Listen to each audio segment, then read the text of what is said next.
What's going on, everybody, and welcome back to the Hardwood Convos podcast here on the 515 Podcast Network. I'm Brock Bierman alongside, as always, the boys, Dawson, Livingston, and Hunter Rose, here to give you a shorter episode, just recapping some of the things going on around free agency, offseason moves in the NBA. Not too much in terms of like blockbuster moves have been made, at least in my opinion. We obviously have a couple trades and a couple movements that have made headlines in the NBA, but it hasn't been anything like, honestly, some of the news that we had at the beginning of free agency or the offseason as a whole. But before we get to that, we want to check in with the boys like we always do. Hunter Rose, how are we feeling? I know you've now had a week or so to fully comprehend what the maybe you still haven't fully comprehend what the Bucks are doing, but how are we doing, my man? Yeah, I'd say if we were to pull up a graph that showed the stages of grief, I would say I'm in like the depression acceptance area, where it's like yesterday, I think I was reminded 6 times in my own head that Damian Lillard is no longer my point guard. I got really, really sad. But today it's only happened twice. So we're on the come up. Other than that, we're somehow alive. I'm rooting for you, my man. I'm rooting for you. Dawson, how you feeling? I know you've been happy for the most part about the Cavaliers offseason, especially with the acquisition of Lonzo Ball. At least I think you were happy with how we talked last week. How are you doing, my man? Good. We're kind of at the lull point of the NBA offseason. Like you said earlier, there's a couple things to talk about, but my mind's kind of in like NFL preseason baseball mode. But that's fair. It's kind of good to put a cap on this NBA season.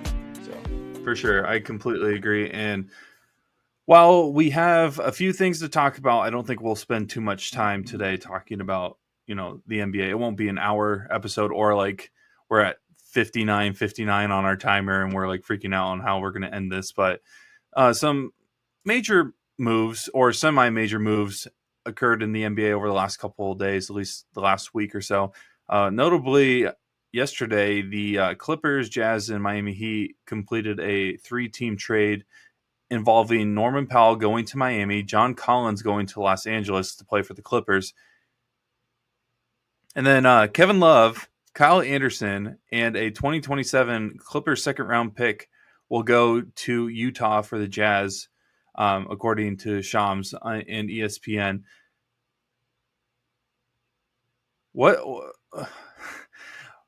Let's forget about Utah for right now. We can't forget about Utah. No. We'll get to Utah. Okay. I feel like that's a separate conversation. Let's focus more on the two teams in terms of the NBA right now. No one's really talking about the future of the Utah Jazz in terms of being a positive outlook, I feel like personally. But Miami had their rough breakup with Jimmy Butler in the middle of the season. He's now in Golden State. The Clippers traded Paul George last offseason, and even this year, it seems like they had some sparks of playing some decent basketball, but had a terrible showing or an unfortunate early exit in the NBA playoffs this year. So they move Norman Powell over to Miami, which I personally think is a great move for Miami. Miami gets another, forward that is been able to prove that he's actually a pretty decent player in the NBA, and one that I don't think gets a lot of appreciation in terms of the casual NBA fans. Obviously, we know how good Norman Powell can be as a basketball player. I think he averaged almost 22 points a game last season, and so I think it's a great move for Miami. They get a little better with a team that I feel like doesn't need to be like all elite in order to compete in the East, especially with how wide open the East seems to be this offseason, or at least heading into next season. So what are your guys' thoughts on Norman Powell becoming a Miami Heat player and joining, that glorious Heat culture? I like the trade for Miami. They didn't really have to give up too much. I mean, when you think of Kyle Anderson and Kevin Love at this point in both of their careers, Kyle Anderson's still a very valuable role player to some teams, and I'm sure that Utah will find a way to reroute him somewhere so he gets to play somewhere else. Kevin Love, on the other hand, he most certainly won't play for that team with the Jazz. He's probably going to get bought out and go to some contending team, Lakers, Mavericks, maybe Cavs. But no, Miami made a good move. I even like the Clippers aspect of this. I think John Collins is going to be a good fit with a guy like Harden, who's going to be able to give him a lot of opportunities around the rim. And this does open up a spot on the wing for the Clippers to acquire maybe an unhappy guard in Phoenix that wants to get bought out, Bradley Beal. So who knows? Maybe that ends up happening. But for the Miami aspect of this, I really like this deal. And I think with what Miami had to work with the rest of the roster, I think this is about the best they could have done. So, yeah, I completely agree. And we will see how this actually turns out for them. And it's going to be an interesting potential lineup for them because, I mean, is Tyler Hero just the point guard at this point for them? Hunter, do you think that Tyler Hero is the answer in terms of being a point guard for a team that could potentially contend in the East? I know that you like flaming Tyler Hero, but legitimately as a point guard, is he someone that you really want versus him just being that guy, catch and shoot guy that I feel like a lot of people have known to enjoy watching? Yeah, I don't know. I think I'm not very moved. And especially I am curious on just what this Heat what the lineups are going to look like, because I think this all but confirms Terry Rozier's got to be out. Mm-hmm. I know he's on the last year of his deal, so people are probably going to look for an expiring contract. Unfortunately, he's very much a sell low player right now, so you're not going to get much out of him. But effectively, he's been kicked out of the lineup with Davion Mitchell being on, and then obviously now they get Norman Powell, who's going to probably play the 2 or the 3. That makes me also curious on if Andrew Wiggins is going to be on the move, because that's what I was going to ask too. He's staying or not, and if Norm will play the 2, play the 3, depending on where he's at. If he's still on the team, if he's not on the team, I don't hate the move for Miami by any means. Like both y'all have mentioned, Norman Powell kind of popped off this last season, averaging that 21 a game. Being one of the 2 players on the Clippers that kind of came out of nowhere. Overall, there's these lineups for the Heat are going to be interesting, but it's just a whole lot of mid. I can't lie. I'm not moved. But at the same time, you could make the argument that that's all you need this season ahead. And I'm being honest. I think it's almost too mid though. Okay. Mid. And you know what? I agree with you because while the East seems to be kind of wide open in terms of contenders heading into next season, early stages of this offseason, I feel like you still need at least a guy that will get you to that spot of being a legit contender in the Eastern Conference. I'm not sure if they really have that guy. A lot of people will say Bam Adebayo, but is Bam really a person that you would pick as a person that can be the face of the franchise for a team that's contending for a championship? No, because even when Jimmy was there, Bam, even during that finals, I mean, he had that block that I'm sure Brock really wants to forget in a series before, but besides that, I feel like most of the talk was I thought there was more talk on Tyler Hero, if I'm being honest. Maybe I'm forgetting something, but even then it was kind of oh, he's kind of there. And I feel like that's kind of been the case for most postseasons with Bam Adebayo. He's a great defensive player. I don't think anybody's doubting that. But I think, if I remember right, I'm pretty sure some of his offensive efficiency kind of dipped this past year, which was really interesting with Jimmy being gone during that. Obviously, I had people buying their Tyler Hero stocks for some reason. But Bam, I feel kind of just was around. And that kind of seems like the case, in my opinion, even in the postseason, besides on defense again. It was just kind of there. And that's still valuable. I'm not. He will, being on the Heat, being on any team, I feel like he'll be a valuable piece. He can't be the piece, though. Yeah, so. I completely agree, and that's why, like, I almost wonder if they almost have to keep. Not that Miami's even thinking about trading Andrew Wiggins, but I feel like you got to keep Wiggins here. I feel like the 4 people you for sure have to keep is Bam, Wiggins, Norman Powell. Obviously, they just traded for, and Tyler Hero, just because you mentioned they're all mid in terms of like where they probably would rank in their respective positions. They're not superstars.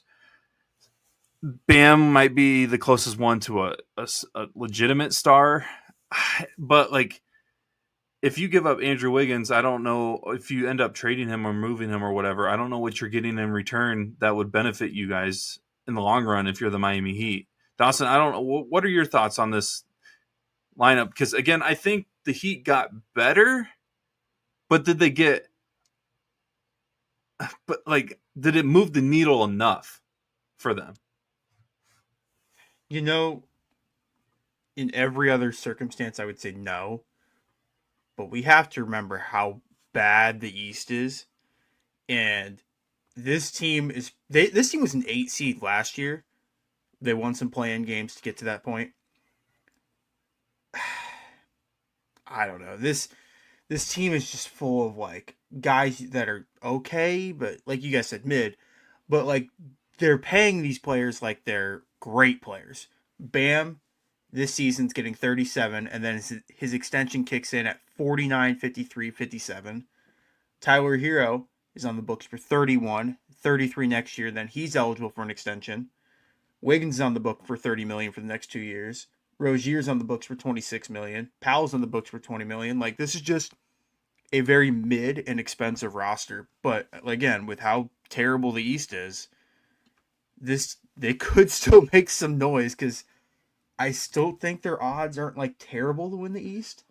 I think they had the 8th best or 9th best odds to win the Eastern Conference next year. That's about what I would have them at. Mm-hmm. But I'm not moved by any of the Miami news that's been taking place over the last few weeks. Dare I say, this is kind of moving on a little bit. I can't I need Chase. If you're listening, and any of my Lakers fans, I need you to cover your ears for a second, okay? I'm actually bought on this Clippers roster. Like for the first time, I was going to ask you. Fully bought. Like don't get me wrong. I don't think John Collins is that good. Like he's good. He the Atlanta Hawks wanted to call him, basically the next Kevin Durant or next best thing since Kevin Durant or whatever. He's not at that point. But like overall, both with what the Clippers have done, kind of building up to this moment, the way they played towards the end, I think what was it, February that they were the best team in the NBA. Good stretch. They're very, very streaky. But overall, just in what they've done, I really, really, really like this roster. We know everybody here knows my opinions on Brook Lopez. I think he'll be fine as a backup center, and especially for Zubac, because that's where the Clippers struggled the most. I think basically everybody knows that at this point is when he was on the bench. He just needs to do enough. He doesn't need to be Brook Lopez of the Bucks championship run. He can just stand under the rim and do what he does, and can still space the floor. Kawhi Leonard doesn't have to play the 4 all the time anymore, which is huge. He can actually outbody the guys that are trying to guard him, and if he can stay shooting at like that crazy efficiency that he has before, it's going to be nuts. James Harden, I'm not really fully bought on any James Harden team, if I'm being honest. That's where I'll backtrack a little bit.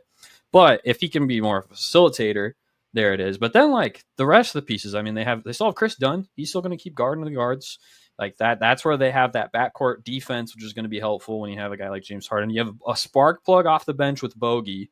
Now you have John Collins able to play the 4. You have Derek Jones still as a backup 3 or 4, which is big.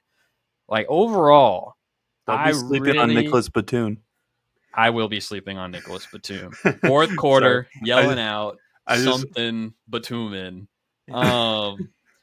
Yeah, but I am a big now. Again, it's the West. Just can't get ahead of myself. But I really like what they've done so far. I'm not sure. I'm sure we'll talk about this probably afterwards. I don't know what a potential person joining this team might make the team look. I don't know how much of a fan I am of that personally with the backcourt, but it could still maybe help out, or they can maybe piece something together to send somebody else on this team out and get something back that might fill some better needs if they bring somebody in. Yeah. Before we even address the elephant in the room of who the Clippers could end up acquiring through the offseason moves, just this roster by itself. Okay, obviously the Clippers are going to need to fill out some more roster space before the beginning of next season. Are you more confident in this Clippers roster and what they could potentially be, not including this rumor that we're going to address in a couple minutes? Are you more confident in this Clippers roster currently built than last year's? I would say so. But again, there's the other side of it that this team's another year older. Kawhi's going to be 34, 33. Harden's getting to that point where he's getting super old.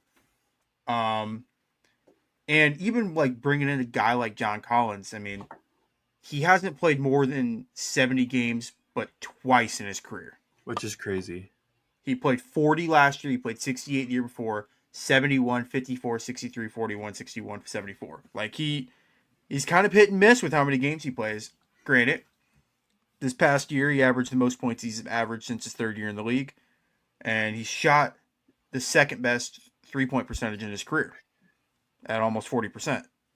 But I've heard the same story with the Clippers for the last 7 years with Kawhi Leonard. So until I can see that Kawhi can make it a full season and series is when I'll believe it. But I agree. And I guess, Hunter, you've made it sound like that you are more confident in this Clippers team than the team from last season. Yeah, I'll be the black sheep here. I'm very much more so. I really like them. I think there's still holes that need to be addressed, like you said. I think the biggest one right now, probably finding a backup point guard, because Chris Dunn sure can be a backup point guard, but like if you're making Dunn and or James Harden be out there for 48 minutes a night, like altogether, like one of them has to be on the floor at all times, you're going to be struggling a little bit, which is why a potential somebody being brought in could be interesting. Again, don't know how much that really helps, but especially defensively. But the way the rest of the team looks, I really do like it. I think where I am hesitant, the two places where I'm most hesitant are, one, they are in the West, and we've already talked about that time and time again with the West being a dogfight either way. If Kawhi's not, I guess, there's three things. If Kawhi, is not healthy, that makes this team look a lot worse. And then third is, oh my gosh, I blanked out on what I said the third was going to be. That's crazy. But yeah, I'm just very. Can James Harden be? Yeah, I guess that would be it. Thank you. In the playoffs. I mentioned earlier, James Harden. I can never trust a team that James Harden is on ever. Can I throw something out there? Yeah. And I don't know if you were hitting at this earlier, Hunter, but I mentioned the possibility of Bradley Beal potentially going to the Clippers. Is there a CP3 reunion possibility? He announced, I don't know if we said this last week, but he announced a couple weeks ago or recently. I think it was like literally yesterday. Okay. But he announced yesterday. 2 days ago. Yeah, he announced that this would be his final NBA season. I just think what better way if you're Chris than going like one more time, because the Clippers, I can't say that they'll be like a bottom feeder in the West. It's just so tough because the seeds 3 through 9 can be within 2 games of each other next year in the West. But I don't know. I think that'd be an interesting reunion. I think it'd be kind of cool. And like Hunter said, it'd give them that backup point guard depth that they need, because I don't know how much you can rely on Chris Dunn to be your backup point guard for 82 games. Has he made it clear on whether or not he wants to potentially return to San Antonio? I know he wants to play closer to home. That's been a big thing. Has he said anything about if San Antonio's been in contact with him or if he's even considering it? Because I still think that's the best place for him to be right now. I think the only thing I've seen has been, I think he still wants to start. So never mind. Maybe I guess yeah. There's the rumors. There's 3 teams that could potentially acquire Chris Paul. Clippers, the Suns, which I just don't get at all. Maybe he just wants to go back to Phoenix. Phoenix is a beautiful city. Houston? No, Milwaukee. Funny enough, I don't get that one at all. Hunter, you could literally have within a span of 4 years, you can have your two favorite point guards of all time. So Ryan Rollins is on the team, so that's outdated. There's no way, he cannot be brought in. The need has been met. I think Rockets are also an interesting location for him. If we're being honest, I think any team that has, any point guard that is up there in age but is still good enough to contribute. Because, let's be honest, when Chris Paul is still in his back, when he's on one, he's still Chris Paul. Maybe the stats aren't showing up, but he makes an impact whether people want to admit it or not in this NBA still. Well, he plays. He played 82 games last year. That's a huge thing for how old he is. And so, I don't even want to imagine a team where Chris Paul is distributing the ball to Kevin Durant on this Rockets roster put together. I could imagine. Yeah, it didn't end well, unfortunately. Yeah, but on the Rockets, that's true. That does help. On the Rockets, that does help. We'll get in. We'll have another episode that I think the Suns may or may not be mentioned in terms of how great of an organization they are. So don't worry about that, Hunter, right now. Before we address the Bradley Beal situation, last team that we were going to talk about with that trade is Utah. Utah, what are you doing? Danny Ainge. Danny, why are you still working in the NBA, bro? They are the ultimate third team in a 3-team trade. They are always just you know what? Let's just get our name in the history books here. It's so bad. Danny Ainge has FOMO with trades. He has to be in every single trade. Because wasn't he in that historic 7-team trade that just happened a couple days ago with the Rockets? I think so, Durant trade. Yeah. I think they snuck in a 2nd-round pick or something. Danny Ainge just has FOMO with all that. But Fun fact, if you pull up the Utah Jazz roster and look at their front court, you'll get flashbanged by your computer screen because of what you'll see. And it's a bunch of aging white guys who don't do anything anymore. I'm so lost on what's happening. Oh my gosh, this roster is disgusting.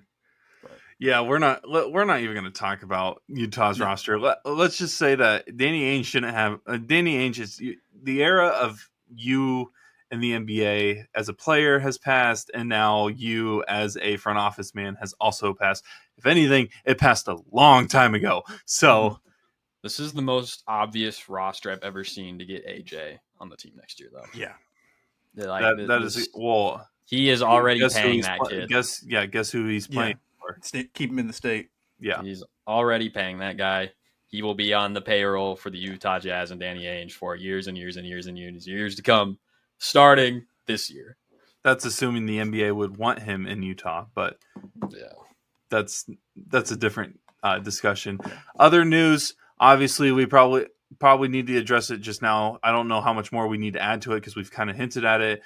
Bradley Beal situation in Phoenix. It sounds like this is a buyout situation from the sounds of it. And so, what was that? Sorry, the new normal.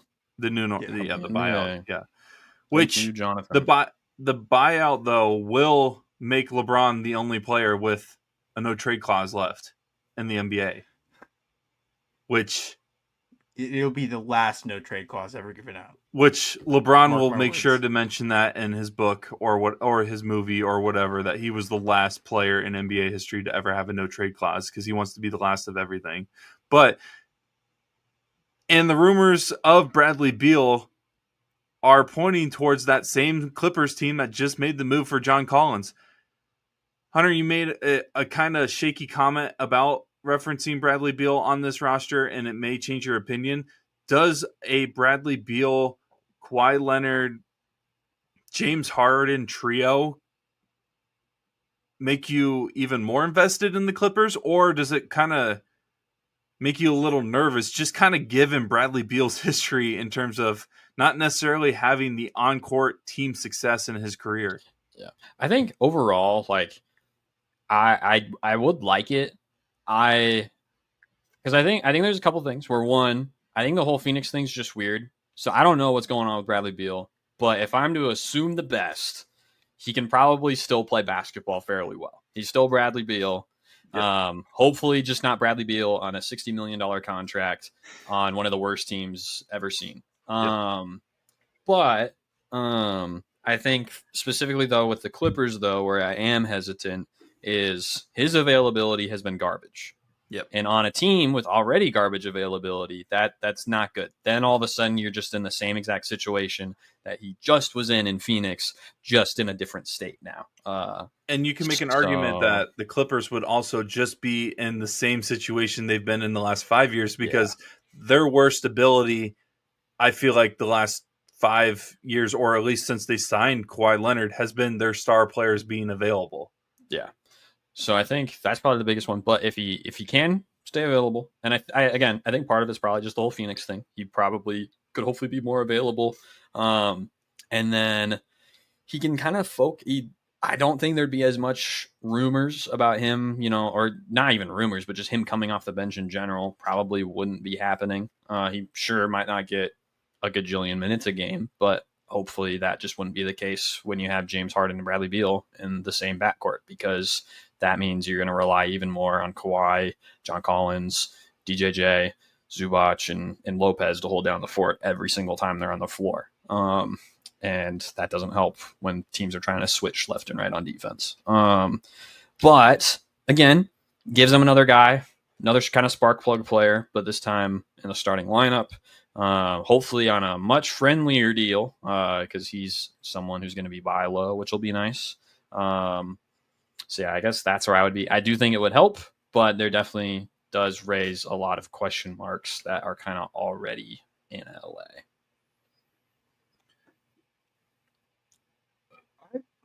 I still think I like this move. If assuming this happens, it kind of seems like it's trending towards that direction of Beal going to the Clippers. But his availability is a huge thing that Hunter mentioned. He hasn't played more than 70 games since the 18-19 season. For those of you that don't remember how long ago that was when the Toronto Raptors won the NBA title, if you want to feel old. He's also just, his trajectory has just been on a downhill slope. He's averaged the fewest points in his career since his second year in the league, or third year in the league, it looks like. He shot below 50% from the floor in the first time in a few years. He shot one of his worst 3-point percentages in the last few years. He doesn't really play that much anymore. I know I mentioned that already, but I think with the Clippers, that's going to help him out. Is already there have a star that doesn't play much. So there's no expectation of him having to play 70 games. But he's also not going to have to average 20 points a game to be a difference maker for the Clippers. I think his role is going to be, hey, carry the offense for stretches at a time in the second, third quarter. Can you average 14 points a game and not be like a total disaster on defense? But I think a Bradley Beal with a new mindset, a new change of scenery, I think it's going to be good for him and the Clippers. So I still like this move a lot if it were to happen. So yeah, I think it's going to be a good move for them. Steve Ballmer needs to. At this point, he won't ever admit it, because no one will in this situation. When you've put so much effort in trying to build a championship roster and it's continuously failed after numerous trades, moves, signings, whatever you want to consider, in terms of looking at what the Clippers have done the last 5-6 years. You invested and made Kawhi Leonard the face of the franchise the day you signed him for how many years now, and you haven't really been able to do anything with it. So it is, and the clock is counting down. Kawhi Leonard's days in the NBA are shrinking at a quicker rate than people want to realize. Just because he's not on the court all the time, I just feel like some people forget, oh yeah, he's up there in age. So he's like, people forget about Kawhi Leonard, I feel like now, because in 2019, at one point, Kawhi Leonard, in my opinion, was probably the most feared guy in the NBA because he just kind of played basketball. He didn't really show any emotion. Everybody knows the laugh attempt that he had. Everything that he did in Toronto, the run that he had with the Raptors, and then he signs with the Clippers and all the moves that the Clippers made. I legitimately felt that they did a great job selling this idea that they were going to win a championship with Kawhi Leonard at some point. And they haven't even been able to get out of the second round, I think. Did they make the conference finals once? So yeah, because it would have been them or the Suns go to the finals. But Kawhi was hurt. So he got hurt. I always forget about that. That playoff run for me, like that whole year, it's literally just Bucks and Suns. Those are the only. It was a fire playoffs, by the way. Like the whole. Like I will die on this hill. It was one of the best playoffs. Of the past 20 years. If I remember right, like a lot of the games that I ended up watching that year, it was 2021. I think if I remember right, I enjoyed that playoffs very much so. And so let me see here. That was when the Hawks. Movie. That was when the Hawks did their little Cinderella run. Yep. The Nets and the Bucks, which is basically the finals. Yeah. Yes. Oh my gosh, Kevin Durant having a size whatever shoe. And then went over 6 in overtime. All right, I will never let anybody forget that. Whatever they was that the last time the Wizards was that the last time the Wizards made the playoffs? Oh, that's right. They got smoked by the Sixers that series. Mm-hmm. The Sixers were a 1 seed. Let's just point that out. Ben Simmons. The last time Ben Simmons not even that. The Utah Jazz were a 1 seed. Mm-hmm. This playoffs is nasty. This playoff bracket right here is one, and now it's bringing back memories because now I'm remembering some of these games. Mm-hmm. I honestly don't remember much of the Clippers Suns one, and maybe it was because the Kawhi Leonard injury ended up plaguing it a little bit. I remember the Lakers Suns series very vividly. Oh my gosh, was this the year that did that one dude that did Suns and whatever? Suns and 6? Yeah. Or Suns and 4? Which one? Suns and 4. Suns and 4. Okay. I remember that. No, that's when the Lakers were up 2-1 and their entire bench, like Andre Drummond was like taunting like Jay Crowder and all the Suns players. And then the Suns just won the next 3 games and smoked them. And that was the year after the Lakers had won the title. And they had oh my God, they were the title favorites. Hunter, I actually think I might be siding with you. This may have been one fire. Of the best. My two most and this underrated is coming from playoffs. A Celtics fan where the Celtics lost 4-1. My two most underrated playoffs of like the past few years, 2021, and I'm kind of biased, but I have reasonable. And then the other one is 2018 because everybody just remembers the finals and how atrocious they were, but everything up to that point was phenomenal. Oh my gosh. I'm trying to remember that one. That's a new LeBron did Cavs Pacers. Cavs Pacers. Yeah, the Cavs and Raptors, which went nuts. That would have been the year that the Raptor. No, never mind. Dwayne Casey won Coach of the Year, and then they fired him right after. Mm-hmm. But yeah, I think, dude, even 2022 was not bad either. I mean, yeah, the rest of the playoffs wasn't too bad. Yeah. What do you mean?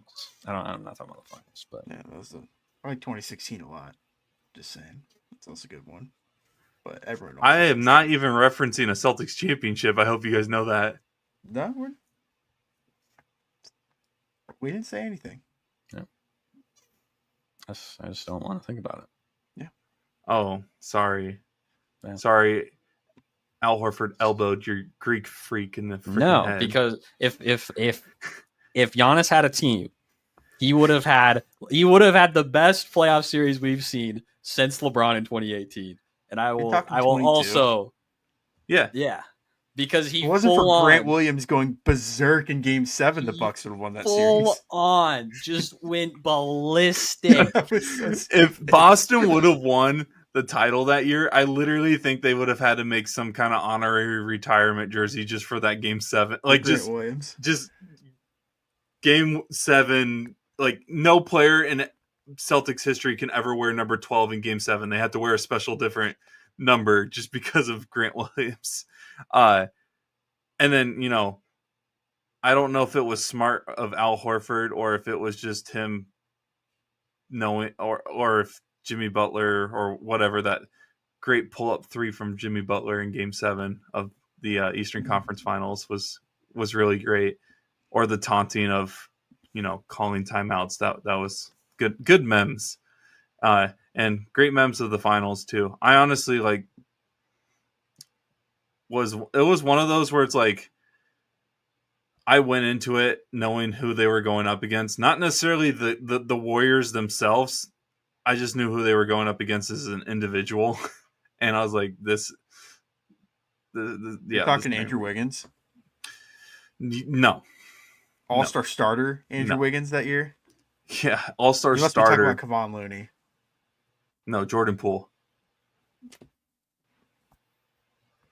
But yeah, I'm excited to see if Bradley Beal does end up going to LA, because it is literally, because that's what we were talking about before we got into this weird side tangent, and somehow a only 20 to 30 minute episode is already over 35 minutes. But anyways, Bradley Beal going to LA, it might be the last ditch effort that Steve Ballmer may need for the Clippers to reach the peak that he may have imagined at one point. I don't know if it will actually get them there because of how difficult the West is, which is unbelievable that literally for over 20 years, it seems like the West has just been an absolute crapshoot in terms of trying to pick out who's going to come out of that side each year.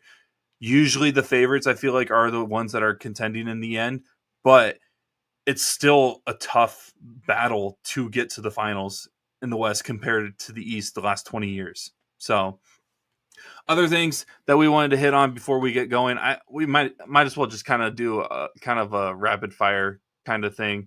DeAndre Ayton is a Laker. Thoughts? If this was a 2021 kind of move, I feel like it would be a lot bigger of a headline, but I feel like it's kind of just like oh yeah, okay, cool, move on. Is that how you guys felt when you guys saw the news, or do you actually think this is a great signing for the Lakers? Talent-wise, I think he's close to like a $20 million a year player. Talent-wise. Maturity-wise and effort-wise and all the other stuff that comes with Ayton is the reason why he signed for $8 million a year instead of that $20 million a year. The Lakers got their center. Who knows if he's going to be able to play defense for him next year. But it's better than having Jackson Hayes. So there you go, Lakers fans. You finally got it. The Lakers will have a bottom 10 defense next year. That's my prediction after the signing. He'll dunk it, though. Do we need to discuss any more on the LeBron situation, or is it just kind of a nothing? I think it's a nothing burger at this point. We pretty much hammered a lot of it last week, I thought. Okay. So. I just feel like for some reason that signing like sparked it even more, and I was just like, I'm already tired of it. I think he's going to be in LA next year. I think we all agree that that's probably going to be the situation. Who knows? Maybe he'll be bought out and we'll have no trade clause contracts ever again, and he will not be going to Cleveland. Just stop. Literally my worst nightmare. He absolutely would. That would be the top of his list. Leave it to LeBron to go to the Eastern Conference when the Eastern Conference is at its weakest. We don't need to talk about that because it hasn't happened yet. Other things that have went on in the NBA over the last week. We got SGA getting his extension with the Thunder. But I think I read something. Is it true? Nikola Jokic, is not signing an extension this offseason with the Nuggets. Overreaction? Is it a something, nothing, or what? I don't know. I feel like that's a bigger deal than maybe it's going to be made out to be right now. And maybe I'm just jumping the gun on this just because most star players, especially MVP candidates, sign that extension early on, at least from my memory. So I think I read something where if he waits till next year, he could get like an extra 60 million or something like that. I think the 80. Two things 80, yeah, that might be right. 80.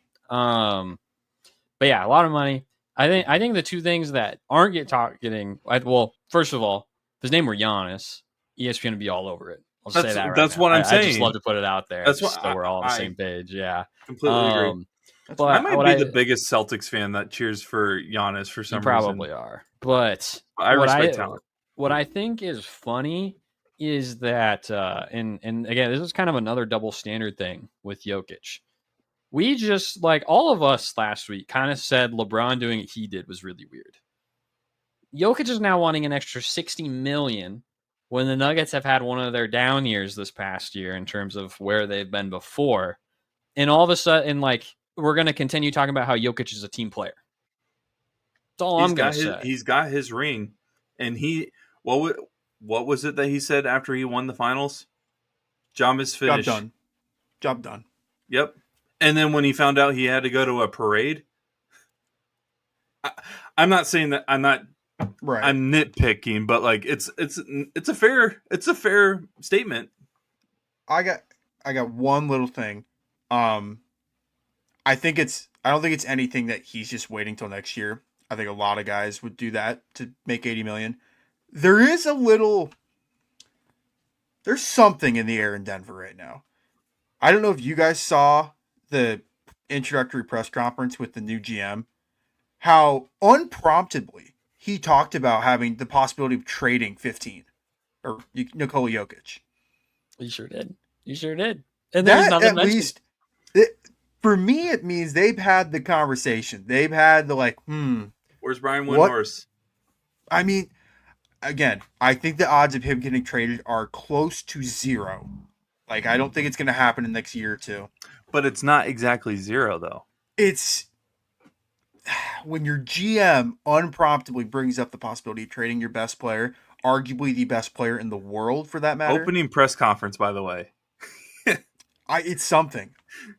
I think this is all going to turn out to nothing, and we're going to look back in 6 months or to a year and be like, oh, nothing really amounted. But that little comment, it's worth noting. Put a pin in that for the next couple of years. But I'll just mention, I know that this is something everybody does say when a player risks this situation of not signing their extension for potentially a bigger contract the next year.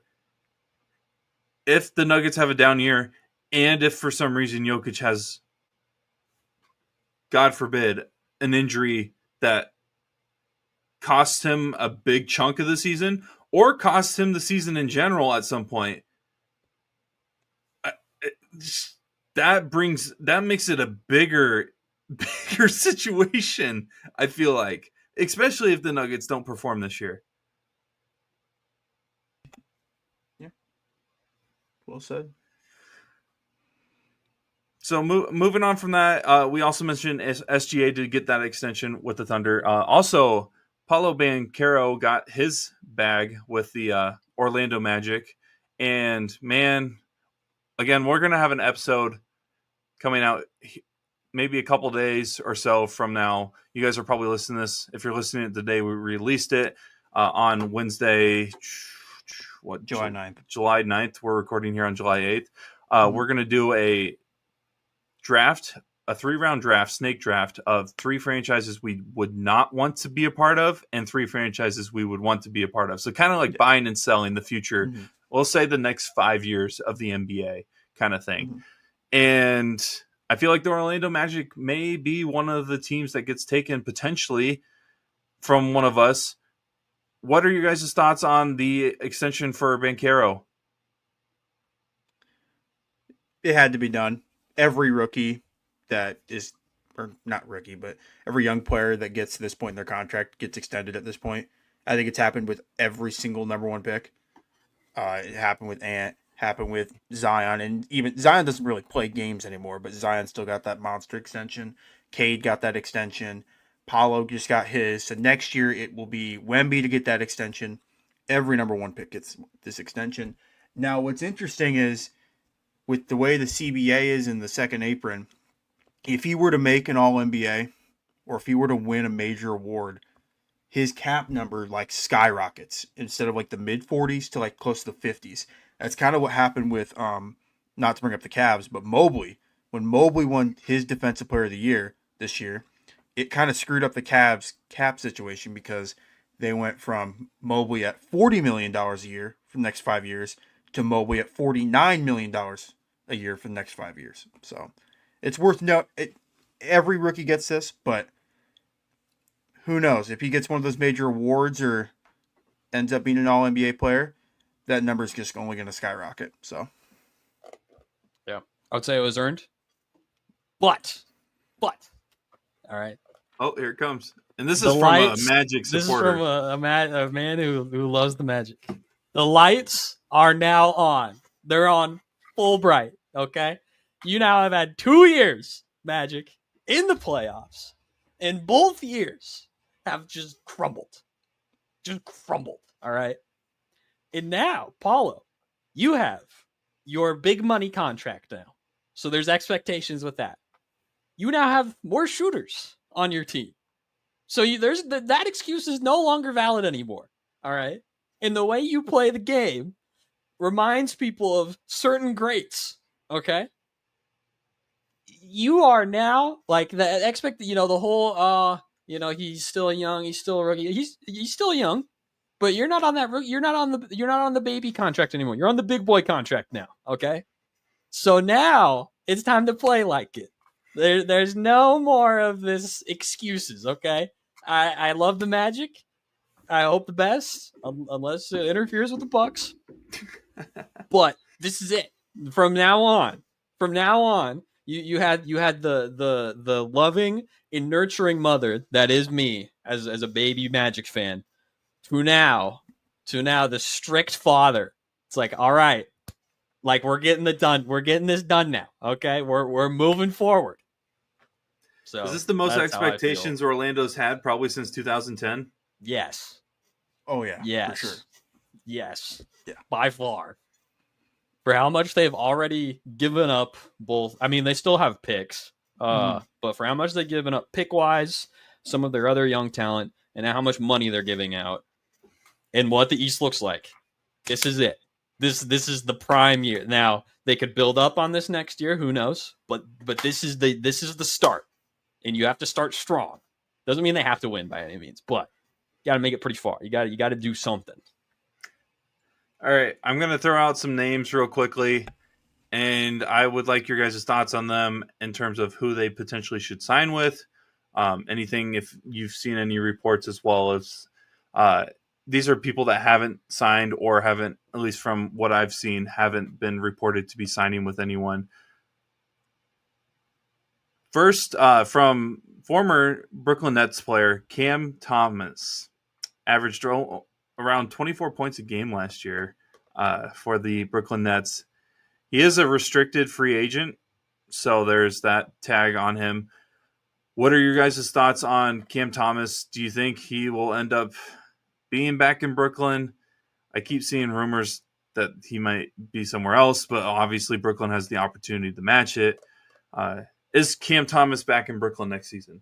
And if not, who is he with? And who do you think he would be a good fit with? I would have to put money that he's going to be back in Brooklyn. I don't think any other team has the cap space to make that move. But if we're going to throw out the possibility of him like potentially going somewhere else, oh boy. Just feels like a Sacramento move. I couldn't tell you why. He just feels like a Kings player. Be a Kings player for like $40 million a year for no reason. Yeah, just feels like a Sacramento Kings player. So that's fair. I think he's gonna be in Brooklyn, but I think Sacramento would be the other one. I don't know why. I couldn't tell you, but that's just my gut feeling. Yeah, just sign the contract, man. Like, just get it over with. Yeah, I think he's back in Brooklyn. I don't really see. I think I saw rumors that there just isn't much of a market for him for most other teams in general. Kind of like Dawson said, which is crazy for a guy that averaged 24 points a game. There's just not a ton of cap space, and the teams that do have cap space are probably looking other directions. I think everyone just wants to see Cam Thomas and Michael Porter Jr. on the same team because that's gonna be so funny to see. I'm so excited once again. Yeah, the NBA salary cap situation is just a mess, and I know players have spoken out against. Shout out Draymond, the CBA, and everything. First time in a while. But we'll see what happens there. All three of these guys are restricted free agents, and we are over 50 minutes now, so we are almost a half hour longer than we were supposed to be. Jonathan Kuminga.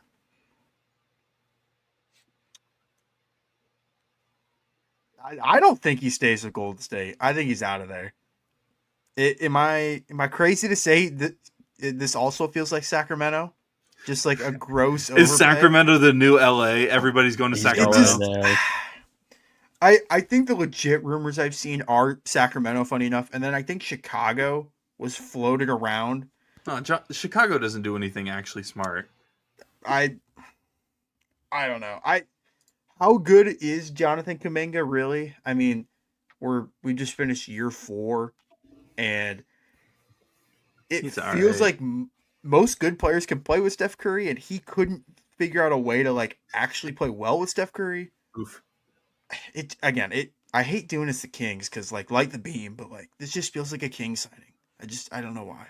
But yeah, I think it'll be a sign and trade. I think that's what everybody's been talking about. Just because, with him, with him being restricted, and 2, just with how, free agency's kind of moved along at this point. There's just not a ton out there for him. Go to Milwaukee. Kyle Kuzma for Kuminga, who says no? But if I'm being serious, I think Sacramento is probably a big one. I think another interesting one could be the Wizards, just because, I don't know. They kind of need something for him at this point. Like I don't even know what they're doing. Is there a Kuminga for Chris Middleton? Give Middleton a chance. No, Chris Middleton is going to go on a buyout and then come back to Milwaukee as well on a minimum deal. Because that's how that works. Yeah. Everybody gets bought out now. Yeah. Everybody does. Everybody. One of you mentioned Chicago earlier. Another restricted free agent, Josh Giddey, who averaged almost 15 points a game and a little over 8 rebounds. Is he back in Chicago? Oh, no jokes, please. See, I would love. I can't say the Kings again because these all just feel like Kings players. Jeez, everybody's on the Kings, and you know what? Somehow 2 of them end up on the Kings. That would be hilarious. I don't know how that would work logistically, but give it to me. Dude, the Kings are just such a joke, so that's why I just keep having to say that. He's going to be back in Chicago. Yeah. I don't know. I don't see another team. I would love to say again, just sign the contract, but it's the Bulls, so maybe the contract just isn't there. Maybe that's what we're waiting on at this point. They realized they screwed up so bad on Patrick Williams, and they're like wait a so gun shy on signing these rookies to these extensions. Don't even get me started with Chicago's front office. That's just I can't explain it. Real quick, I don't really think we need to talk a lot about it. Just give a grade for the Knicks finally hiring Brown, who formerly of Sacramento, formerly of LA, and also was the head coach for the first run of LeBron James in Cleveland. So I mean, he's a 2-time coach of the year. So he's proven that he's a good coach. So I think it's as good of a hire as it could have been, really, for the New York Knicks, outside of the big names from some of the other firings that happened this year. Should have brought in Don Staley.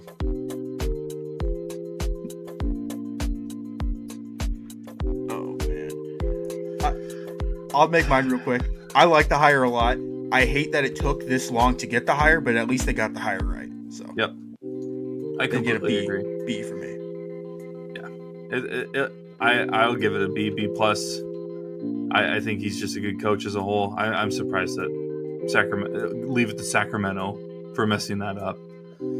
But for Hunter Rose and Dawson Livingston, I'm Brock Bierman. We are signing off for our actual things going on in the NBA currently episode for this week. I think we're gonna have an episode later this week of our snake draft that we mentioned, of the teams that we're selling for the next 5 years and the teams that we are buying for the next 5 years. So make sure to tune into that. Share, like, subscribe, whatever you can do to help support us. We appreciate it. We do this for fun. We love talking NBA basketball for however long. Even though we said this was only going to be a 20-30 minute episode, it turned into being basically an hour. So that's on me for dragging out some of the conversations, but it happens. We love talking NBA hoops. So what feels like 20 minutes turns into being an hour. So we will see you guys either in that episode later this week or next week as we recap more NBA basketball. Summer League's going on, so make sure to tune into some of those games. Some of the NBA's future stars and potentially players that we don't even know about are going to be making their names for themselves over the next week or so. So for Hunter Rose and Dawson Livingston, I'm Brock Bierman. We're the Hardwood Convos crew. We'll see you next week.